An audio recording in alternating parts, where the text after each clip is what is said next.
विनम्रता मनुष्य के व्यक्तित्व का आभूषण है। इसके माध्यम से हमारा व्यक्तित्व खूबसूरत बनता है, क्योंकि विनम्र होकर ही हम पात्रता अर्जित कर सकते हैं। विनम्र होकर हम ग्रहण करना सीखते हैं और विनम्रता के कारण हम दूसरों से जुड़ पाते हैं।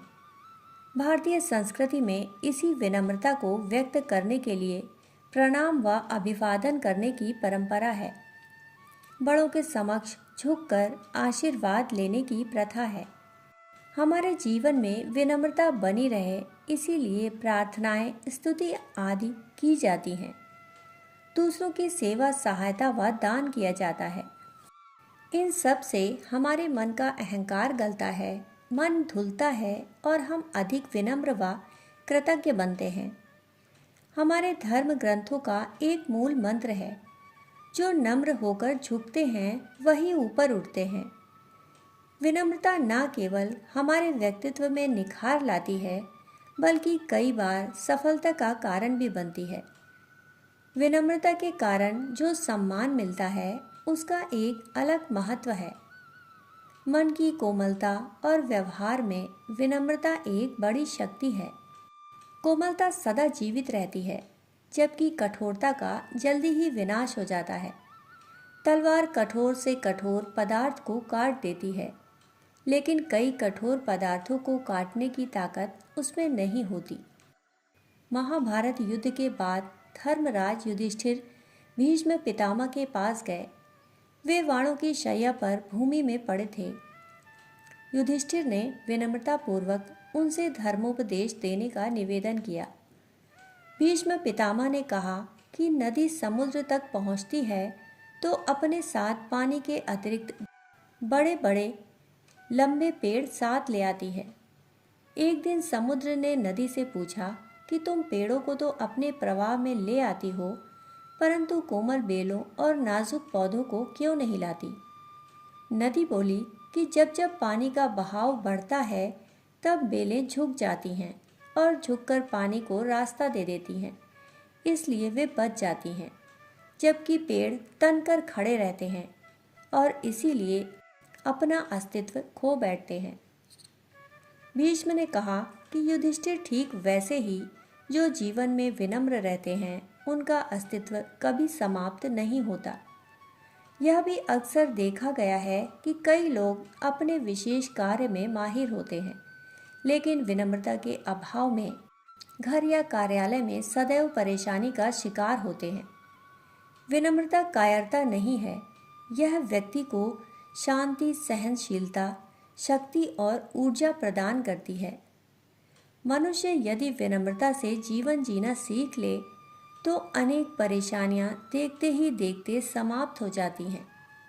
इनके लिए किसी विशेष उपाय की आवश्यकता नहीं है, बल्कि थोड़ा सा व्यवहार में बदलाव लाने मात्र से यह संभव हो जाता है।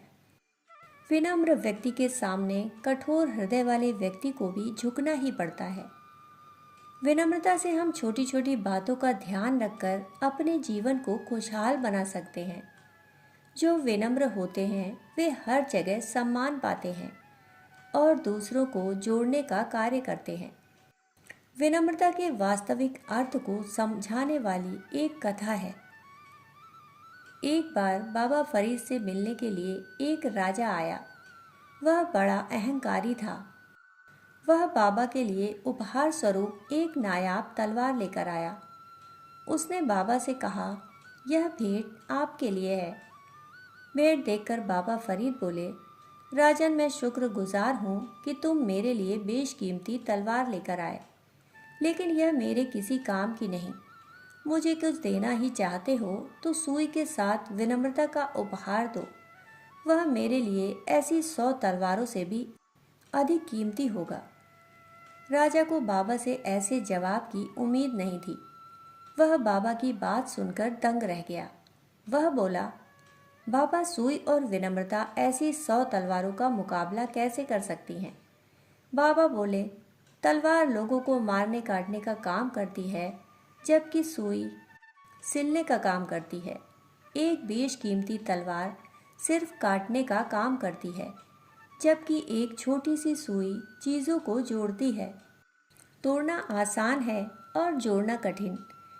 इसी तरह विनम्रता से व्यक्ति उन सभी को जीत लेता है जिन्हें वह अहंकार वश नहीं जीत सकता।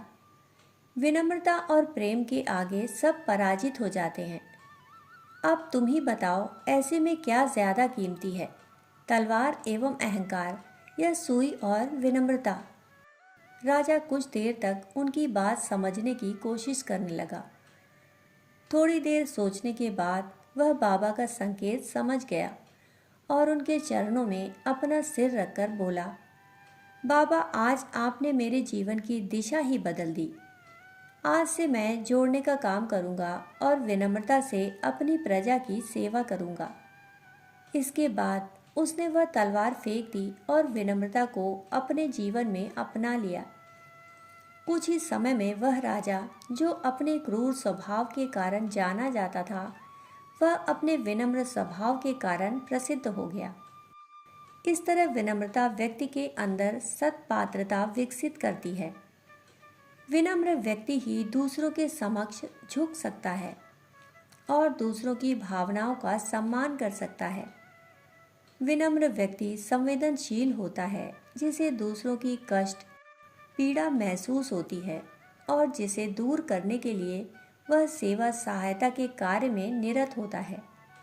अहंकारी व्यक्ति न किसी की सेवा सहायता कर सकता है और न ही दूसरों की पीड़ा को महसूस कर सकता है। इसलिए पात्रता अर्जित करने के लिए सबसे पहले अपने अहंकार को त्यागना पड़ता है और विनम्र बनना होता है। विनम्र बनकर व्यक्ति सहनशील बनता है और जीवन की ऊबड़ खाबड़ परिस्थितियों से सामंजस्य बिठा पाता है। इस तरह विनम्र होकर ही व्यक्ति सही अर्थों में बड़ा बनता है और अपने जीवन को ऊंचा उठा पाता है। हमें भी जीवन में विनम्रता को ही स्थान देना चाहिए, अहंकार को नहीं।